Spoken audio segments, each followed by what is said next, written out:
प्रिय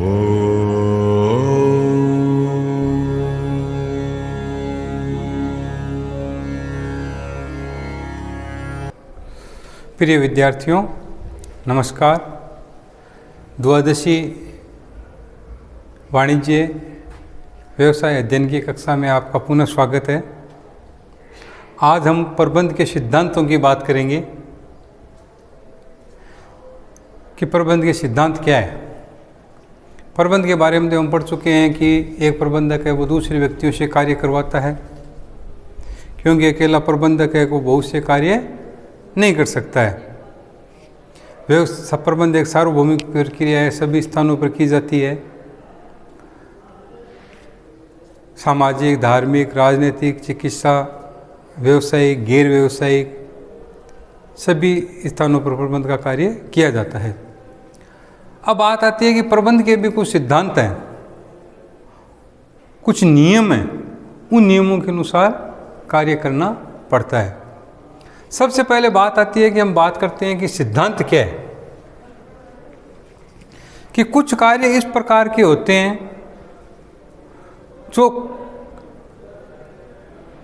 निश्चित नियमों के चलते हुए अपने व्यवहार कि व्यक्ति किस व्यवहार से कार्य कर रहा है और उसके परिणाम क्या प्राप्त हो रहे हैं, अपने नियम, अपने व्यवहार, अपने अनुभव, प्रशिक्षण आदि के आधार पर कुछ कार्य करते चलते चलते उसके परिणाम, वो सही परिणाम चलते हैं।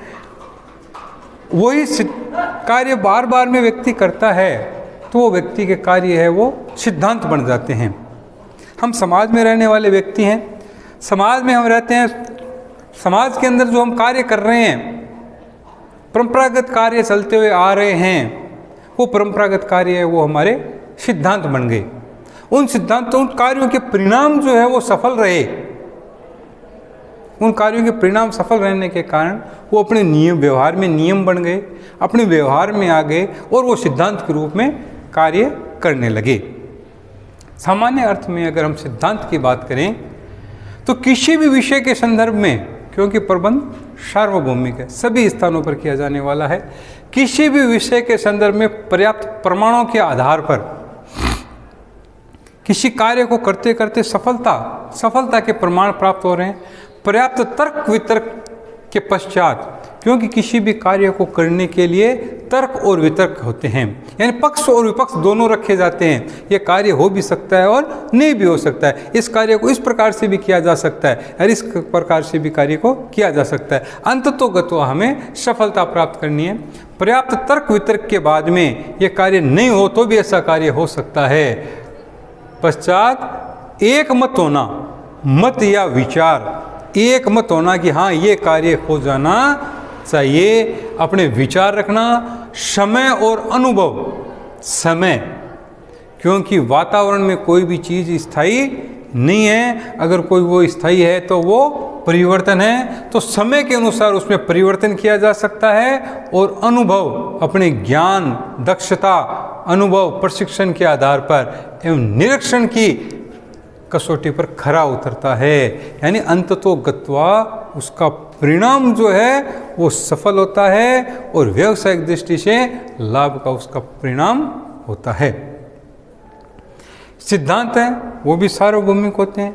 व्यावसायिक दृष्टि से सिद्धांत अलग हैं, सामाजिक में सिद्धांत अलग है, धार्मिकता में अलग है, चिकित्सा की दृष्टि में अलग है। हर दृष्टि से सिद्धांत है वो अलग अलग विषय के अनुसार अलग अलग सिद्धांत रखे जाते हैं। अगर हम व्यावसायिक दृष्टि से बात करें तो अपने सिद्धांत हैं वो अलग अलग विद्वानों ने अपने अलग अलग सिद्धांत दिए हैं। प्रबंध यानी दूसरे व्यक्तियों से कार्य करवाना, एक व्यावसायिक दृष्टि से प्रबंध का कार्य किस प्रकार से किया जा सकता है, उसके क्या सिद्धांत हैं। अगर हम उन सिद्धांतों में अगर हम बात करें हेनरी फ्योल की, हेनरी फ्योल जो था वो एक खनन इंजीनियर थे। फ्रांस के अंदर एक खनन इंजीनियर थे। उन्होंने वैज्ञानिक दृष्टि से प्रबंध के सिद्धांत दिए। उन्होंने ऐसा माना कि एक प्रबंधक जो है वो कर्मचारियों से किस प्रकार से कार्य करवा सकता है, एक श्रमिकों से किस प्रकार से कार्य करवा सकता है। खनन इंजीनियर होने के नाते उन्होंने अपने प्रबंध के 14 सिद्धांत दिए जो आज पूरे विश्व में जाने जाते हैं। वो एक खनन इंजीनियर थे। उन्होंने अपने 14 सिद्धांत दिए। वो 14 सिद्धांत पूरे विश्व में जाने जाते हैं। उन्होंने ऐसा अनुभव किया कि एक हम श्रमिक से किस प्रकार से कार्य ले सकते हैं, किस प्रकार से अधिक कार्य करवा सकते हैं। तो अपने अनुभव के आधार पर, अपने विचार, समय का ध्यान रखते हुए, अपने समय समय पर उनका परीक्षण किया, अनुभव और निरीक्षण किया, और निरीक्षण के आधार पर उन्होंने सिद्धांत बनाए कि एक श्रमिक से हम ज़्यादा से ज़्यादा कार्य किस प्रकार से करवा सकते हैं। क्यों? क्योंकि व्यक्ति होता है वो स्वभाव से आलसी होता है, वो अपनी पूर्ण क्षमता के अनुसार कार्य नहीं करना चाहता है। लेकिन वही कार्य अगर उसको निश्चित नियमों के अंतर्गत करवाएं, निश्चित समय पर करवाएं, निरीक्षण के आधार पर करवाएं, तो वह कार्य सुचारू रूप से पूर्ण क्षमता के अनुसार कर सकता है। इस प्रकार से हेनरी फ्योल ने 14 सिद्धांतों का प्रतिपादन किया। हेनरी फ्योल के 14 प्रबंध के सिद्धांतों में F.W. टेलर ने भी अपने सिद्धांत दिए। हेनरी फ्योल ने भी हालांकि वैज्ञानिक क्षमता के अनुसार कार्य करना बताया है। टेलर ने भी वैज्ञानिक पद्धति के बारे में बताया। मैक्स वेबर जो है उन्होंने भी प्रबंध के अपने अपने सिद्धांत दिए। एल्टन मेयो ने भी अपने सिद्धांत दिए। विभिन्न प्रकार के वैज्ञानिक हैं, विभिन्न प्रकार के विद्वान जो हैं, उन्होंने प्रबंध शास्त्री जो हैं, उन्होंने अपने समय समय पर अपने अपने सिद्धांत प्रस्तुत किए। लेकिन विश्व में मुख्य रूप से आज हेनरी फ्योल के 14 सिद्धांत है वो माने जाते हैं।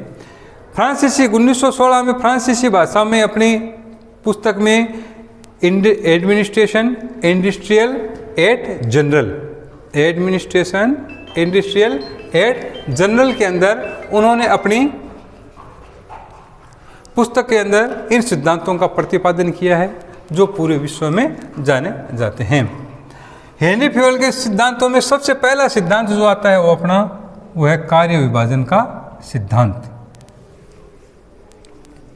हेनरी फ्योल ने ऐसा मानना है कि श्रमिकों से कार्य किस प्रकार से अधिक लिया जा सकता है कि अगर कार्य विभाजन का सिद्धांत ये कहता है कि अगर कार्यों को छोटे छोटे टुकड़ों में बांट कर किया जाए, कार्यों को अगर छोटे छोटे टुकड़ों में बांट कर किया जाए तो उसके अंदर विशिष्टीकरण के गुण आएंगे। क्योंकि एक व्यक्ति अगर किसी कार्य को बार बार में करता है, तो उसके अंदर विशिष्टीकरण के गुण आते हैं। उसकी रुचि, जिस व्यक्ति की जिस प्रकार के कार्य करने की रुचि है उसको वही कार्यभार सौंपा जाना चाहिए। तो फ्योल ने विशिष्टीकरण का लाभ लेने के लिए कार्य विभाजन के सिद्धांत को उपयोगी बताया है। उनका ऐसा मानना है कि कार्य को छोटे छोटे टुकड़ों में बांटकर करना चाहिए और जो व्यक्ति जिस कार्य के योग्य है या जिसको कार्य को करने की उसकी रुचि है, जिस कार्य में उसका अनुभव है, वो दक्षता प्राप्त है, उस व्यक्ति को वही कार्यभार सौंपा जाना चाहिए। क्योंकि वो व्यक्ति उस कार्य को बार बार में करेगा तो उसके अंदर विशिष्टीकरण के गुण आएंगे, स्पेशलाइजेशन के गुण आएंगे और कार्य भी पूर्ण होगा। श्रमिकों और प्रबंधकों के कार्यों में समन्वय स्थापित किया जाता है। जिस श्रमिक को जो कार्यभार सौंपा जाता है तो उनमें श्रमिकों और प्रबंधक में क्या होगा, समन्वय स्थापित होगा, कोऑर्डिनेशन होगा। श्रमिक वो कार्य को समय पर पूर्ण करेंगे और पूर्ण नहीं करेंगे बल्कि उसको सुचारू रूप से और दक्षता भी प्राप्त करेंगे, उसका विकास भी होगा। जो कार्य करना है उसमें नवीनीकरण के गुण आएंगे, नवीनता लाएंगे और कार्य सुचारू रूप से होगा, समन्वय स्थापित होगा। अन्यथा अगर कार्यभार जिस व्यक्ति योग्य है उसके बाद अनुसार कार्यभार नहीं सौंपा जाता है तो कार्य समय पर पूर्ण नहीं होगा। निरीक्षण में उसके अंदर किसी न किसी प्रकार की कमी आएगी, बाधाएं आएगी, विचलन आएगा, समस्याएं होगी और वो समस्याएं होने के कारण कार्य सुचारू रूप से नहीं हो सकता है। इसलिए फ्योल का ऐसा मानना है कि श्रमिकों और प्रबंधकों में समन्वय स्थापित अगर करना है तो जो व्यक्ति जिस कार्य के योग्य है उसको वही कार्यभार सौंपा जाना चाहिए। अगर कार्य बड़ा है, जटिल है, कठिन है, तो उसको छोटे छोटे टुकड़ों में बांटकर करना चाहिए और टुकड़ों में बांटकर कुछ श्रमिकों के समूह बनाकर उनको वही कार्यभार सौंपा जाना चाहिए, जिसके कारण से एक व्यक्ति इस किसी कार्य को बार बार में अगर करता है तो बार बार में कार्य करने के कारण उसके अंदर विशिष्टीकरण के गुण आएंगे, स्पेशलाइजेशन के गुण आएंगे और कार्य क्षमता में भी उसका उपयोग हो सके। क्योंकि जिस कार्य के बारे में जानकारी है तो व्यक्ति वो कार्य सुचारू रूप से कर सकता है, जिसका अनुभव के आधार पर, अपने प्रशिक्षण के आधार पर। इसलिए हेनरी फ्योल ने ऐसा माना है कि कार्य को छोटे छोटे टुकड़ों में बांटकर करना चाहिए, जिसके कारण से श्रमिक जो कार्य करता है उसके अंदर विशिष्टीकरण के गुण आते हैं। नंबर 2 बात आती है, दूसरा है अधिकार और उत्तरदायित्व। हेनरी फ्योल का ऐसा मानना है प्रबंधक अपने उच्च स्तर पर कार्य करते हैं। हालांकि प्रबंध के संस्था में संस्था का आकार बड़ा होता है तो प्रबंध के स्तर होते हैं वो 3 हो जाते हैं, उच्च स्तर, मध्य स्तर और निम्न स्तर। उच्च स्तर है वो अपने समस्त अधिकार अगर अपने पास रखेगा तो अधिकारों का केंद्रीकरण हो जाएगा। अगर अधिकारी या प्रबंधक के रूप में कार्य करने वाला अधिकारी जो है वो समस्त अधिकार अगर अपने पास रखेगा तो अधिकारों का केंद्रीकरण हो जाएगा, और अधिकारों का केंद्रीकरण हो जाएगा तो उत्तरदायित्व का निर्वाह सुचारू रूप से नहीं हो पाएगा।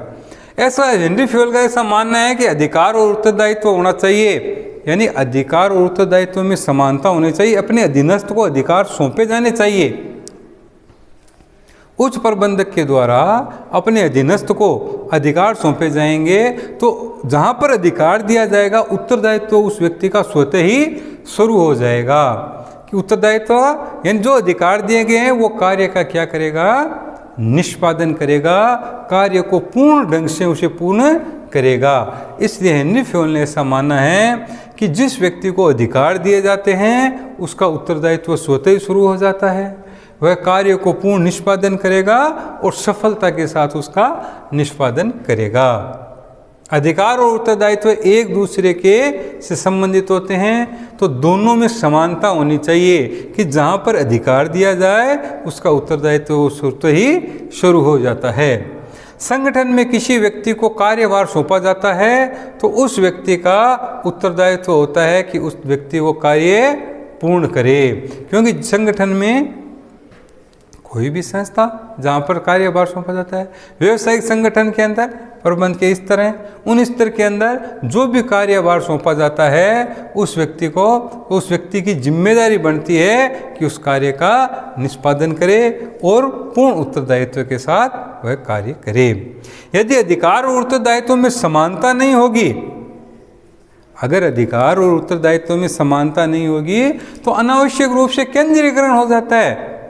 केंद्रीकरण का मतलब है कि उच्च अधिकारी के यह कहाँ संभव हो सकता है, यह वही संभव हो सकता है जहाँ पर संस्था का आकार छोटा होता है, संस्था का कार्य क्षेत्र, कार्यभार छोटा है, कार्य क्षेत्र छोटा है, वहाँ पर केंद्रीकरण किया जा सकता है कि उच्च अधिकारी के द्वारा अपने समस्त अधिकार है वो अपने पास रखना। कुछ अधिकारों को छोड़कर समस्त अधिकारी अपने पास रखता है तो ये अधिकारों का केंद्रीकरण कहलाता है। और अधिकारों का जब केंद्रीकरण हो जाता है तो एक व्यक्ति अकेला है वो विभिन्न कार्य एक समय में नहीं कर सकता है, इसलिए अधिकारों का विकेंद्रीकरण करना पड़ता है। और अधिकारों का विकेंद्रीकरण विकेंद्रीकरण अपना उत्तरदायित्व है वो अधीनस्थ को सौंपना ही पड़ता है, जिससे समानता बनी रहे, कार्यभार सुचारू रूप से हो सके। अधिकार और उत्तरदायित्व में कार्य के प्रति उत्तरदायी व्यक्ति को अन्य पर आश्रित रहना पड़ता है। अगर अधिकारों का केंद्रीकरण हो जाएगा तो दूसरे व्यक्तियों पर आश्रित रहना, अधीनस्थ पर आश्रित रहना पड़ेगा कि कार्य समय पर पूरा हुआ है या नहीं हुआ है। तो इसलिए उत्तरदायित्व अधिकार देना आवश्यक होता है।